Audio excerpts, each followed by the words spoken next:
कि क्या आपकी चुनाव की तैयारी गठबंधन में रहते हुए आप गठबंधन के धर्म को पालन नहीं करेंगे? क्या अगर आपकी मांग 10, 20 या 30 सीटों की है तो आपकी तैयारी क्या सिर्फ 10, 20 और 30 सीटों पर रहेगी?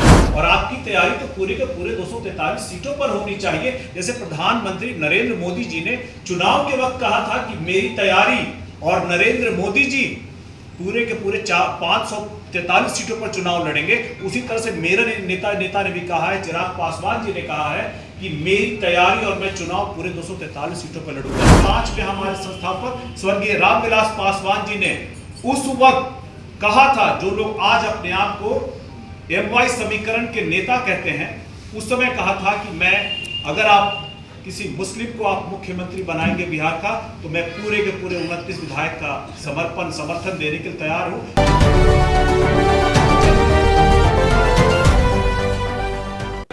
नमस्कार, स्वराज पोस्ट देख रहे हैं आप। मेरा नाम है अनिकेत पाठक। चिराग पासवान की पार्टी और जीतन राम मांझी दोनों आमने सामने आ गए हैं। देख लीजिए, जिस तरह से जीतन राम मांझी ने कल कहा था, आरा में जो सम्मेलन हुआ चिराग पासवान को, उसको लेकर के सवाल खड़ा किया था और कहा था कि हम लोग इस तरह से हल्ला नहीं करते हैं, हो नहीं करते हैं। उसके बाद अरुण भारती के तरफ से एक ट्वीट किया जाता है और उसमें बताया जाता है कि कुछ वरिष्ठ लोगों को परेशानी हो रही है।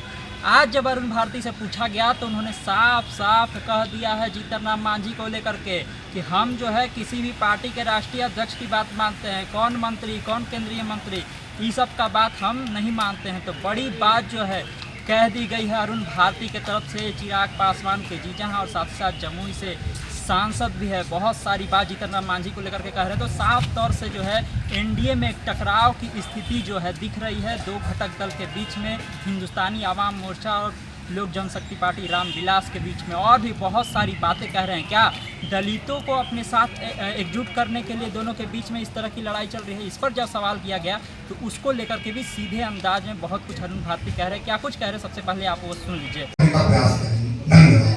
आरा की जो रैली, वहाँ सफलता का जो बात आप लोग कर रहे हैं, उसको लेकर के कल आपने लिखा सोशल मीडिया पर कि कुछ लोग ऐसे वरिष्ठ लोग हैं जिनको की सफलता से वो हो रहा है, दिक्कत हो रहा है। कौन लोग हैं, नाम बता दीजिए। जीतन राम मांझी भी लगातार सवाल खड़े कर रहे हैं। देखिए, इस सवाल का जवाब देने के लिए मैं किसी भी वरिष्ठ नेता का नाम नहीं लूँगा, लेकिन मुझे ये अवश्य पता है, अलग अलग तबकों से खबर आ रही है कि कुछ लोग हैं, कुछ राजनीतिक ताकतें हैं, शक्तियां हैं, जिनको इस रैली की सफलता से थोड़ी असहजता है।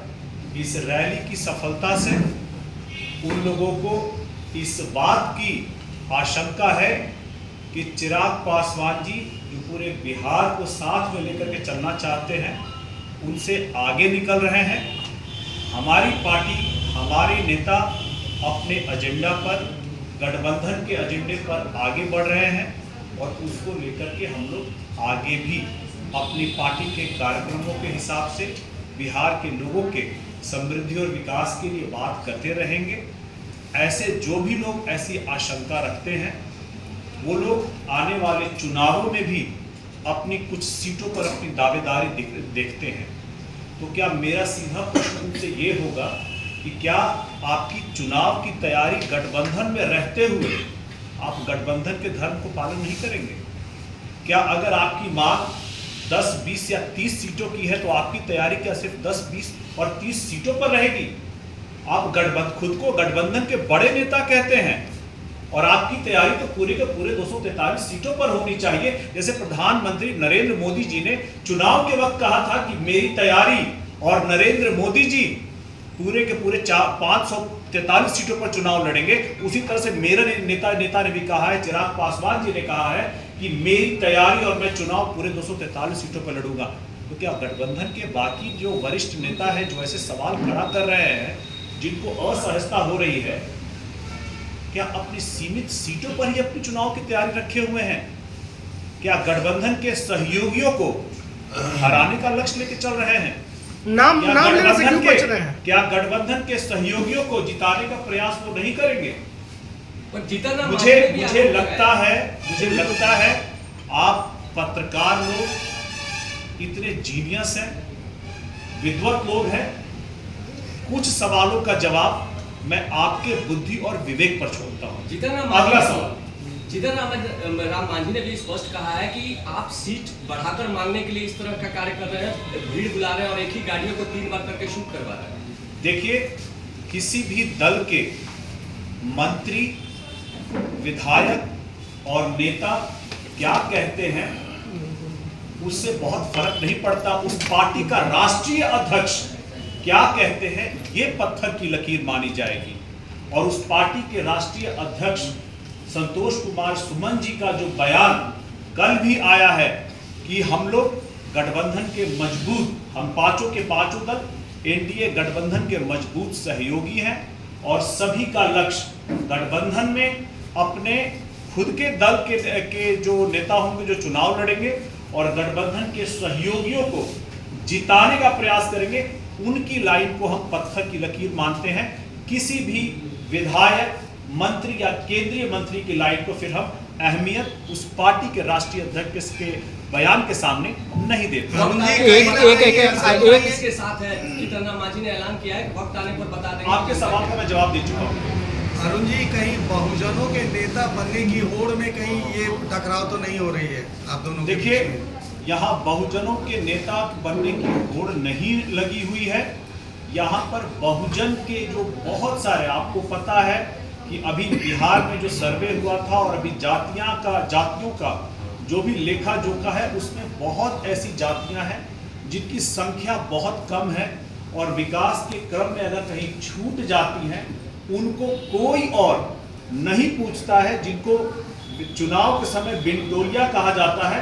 हम लोग चाहते हैं, हमारे राष्ट्रीय अध्यक्ष चाहते हैं कि इन सभी की जो आकांक्षाएं हैं, उम्मीदें हैं, इनकी जो आवाज है उसको भी उठाया जाए और हमारे नेता, हमारी पार्टी का प्रयास रहेगा कि इनको भी विकास के मुख्य धारा से जोड़ा जाए। एक प्रश्न मांझी बोले हैं कि कुछ गाड़ियां आपके साथ रहती है, वही गाड़ियां आगे चले जाकर। आपके सवाल का जवाब मैं दे चुका हूँ। उन्होंने एक और बात कही कि जो लोग शक्तिशाली होते हैं, पावरफुल होते हैं, वो इस तरह का दिखावा नहीं करते, वो शांति से बैठते।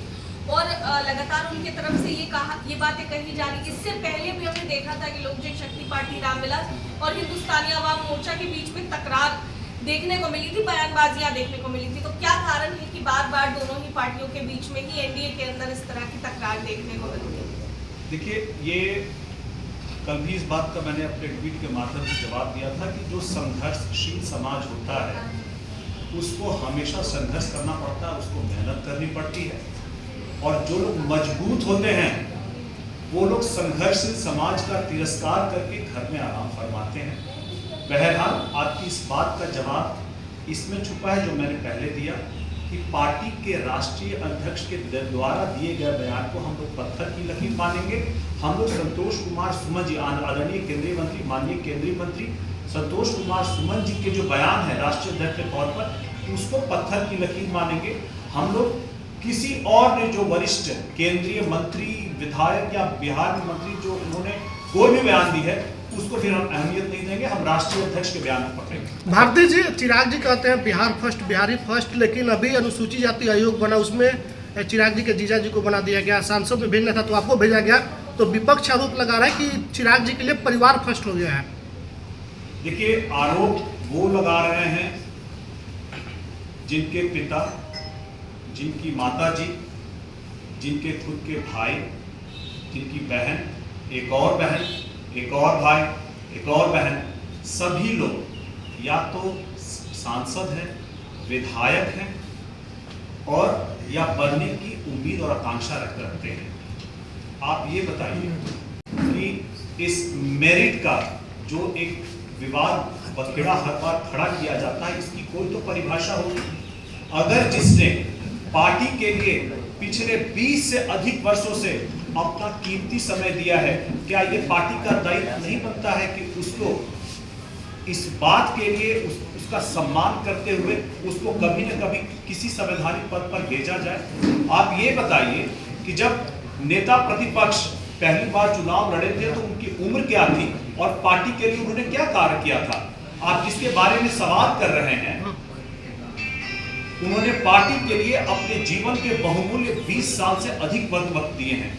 पार्टी का ये दायित्व बनता है कि उनके इस त्याग के लिए, समर्पण के लिए, योगदान के लिए पार्टी जरूर उनको किसी न किसी संवैधानिक पद पर भेज करके उनका सम्मान करेगी। इसी तरह से और भी बहुत सारे लोग हैं पार्टी में। इसी तरह से और अब इसके बाद आता है कि अगर जो शिक्षित है, जिसकी रुचि है, काम करना चाहता है और अपने आप को काम करके साबित करना चाहता है, ऐसे लोगों पर भी जब आप परिवारवाद का टप्पा लगाते हैं, आप उसको लगाने के लिए स्वतंत्र हैं, लेकिन अगर उसके आने से पार्टी आगे बढ़ती है, मजबूत होती है, तो ये स्वीकार्य योग्य कदम, उसका स्वागत है।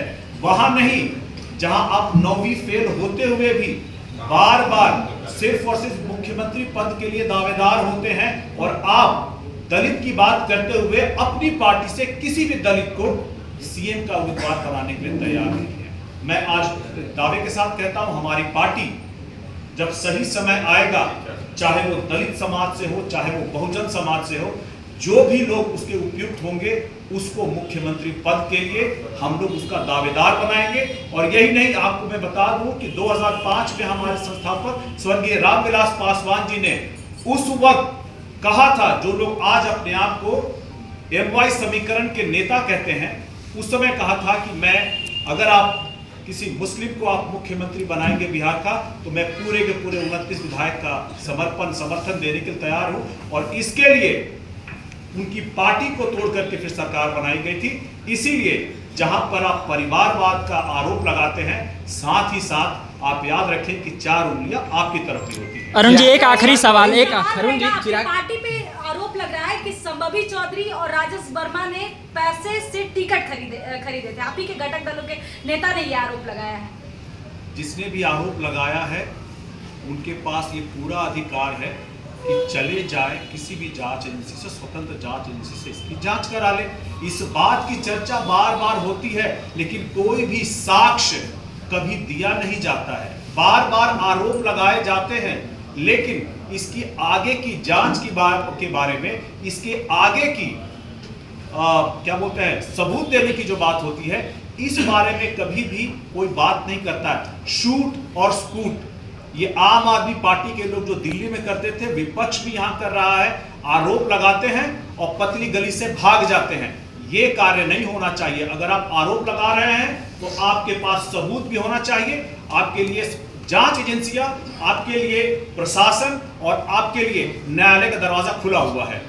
एक सवाल, प्रेशर पॉलिटिक्स करते हैं चिराग पासवान। ये खबर है कि एनडीए का चेहरा बनाना चाहते हैं आप लोग, उसमें सबसे आगे आप, मतलब आपका ट्वीट और ये चीज़ें आती है, तो क्या एनडीए का चेहरा मान लिए हैं आप लोग, या फिर क्या करते हैं? चिराग पासवान 25 में घोषणा हो जाए, नीतीश कुमार को माने कि नहीं माने?